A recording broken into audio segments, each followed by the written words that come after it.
មិនមែនតែសង្គ្រាមចប់យើងឈប់កំណឹងទេព្រោះពលរដ្ឋយើងប្រឈមបញ្ហាច្រើនខ្វះខាតស្បៀងអាហារខ្វះខាតផ្ទះសម្បែងជំងឺឈឺស្កាត់បាត់បង់ទ្រព្យសម្បត្តិអស់ហើយជាពិសេសទាហានទ័ពយើង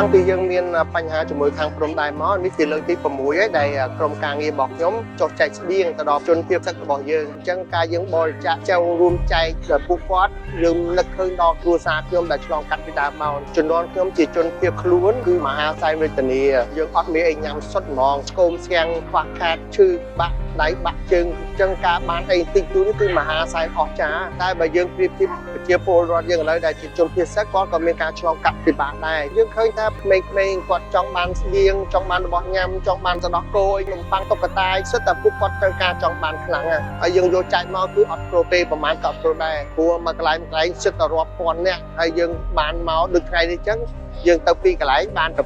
1500 ទេគ្រួសារប៉ុន្តែយើងរាប់ម៉ឺនគ្រួសារទៀតនោះអញ្ចឹងយើងចាក់គ្រប់ទេមានតែយើងសនំពងពីនេះអត់ជាពលរដ្ឋទាំងអស់ចូលរួមចំណែកដូចជាអង្គ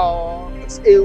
ទឹកត្រីឆៃពៅសាច់ក្រកនំប៉័ងហើយមានរបស់ផ្សេងទៀតដែលយើងចូលរួមចែកពួកគាត់ដើម្បីគាត់បានភាសាបានយូរបន្តិចបើសិនជាអស់សង្គ្រាមគាត់ត្រឡប់ទៅវិញក៏យើងនឹងជួយដែរខ្វះខាតស្បៀងអាហារខ្វះខាតផ្ទះសម្បែងជំងឺឈឺស្កាត់បាត់បង់ទ្រព្យសម្បត្តិអស់ហើយអញ្ចឹងវាធ្វើឲ្យពួកគាត់មានការពិបាកជាពិសេសទាហានទ័ពយើងដែលមកវិញខ្លះឈឺខ្លះការខ្លះខ្វះខាតអញ្ចឹងត្រូវការជួយអញ្ចឹងមិនមែនតែសង្គ្រាមចប់យើងឈប់ត្រឹមហ្នឹងទេព្រោះពលរដ្ឋយើងប្រឈមបញ្ហាច្រើនអញ្ចឹងណាបាទ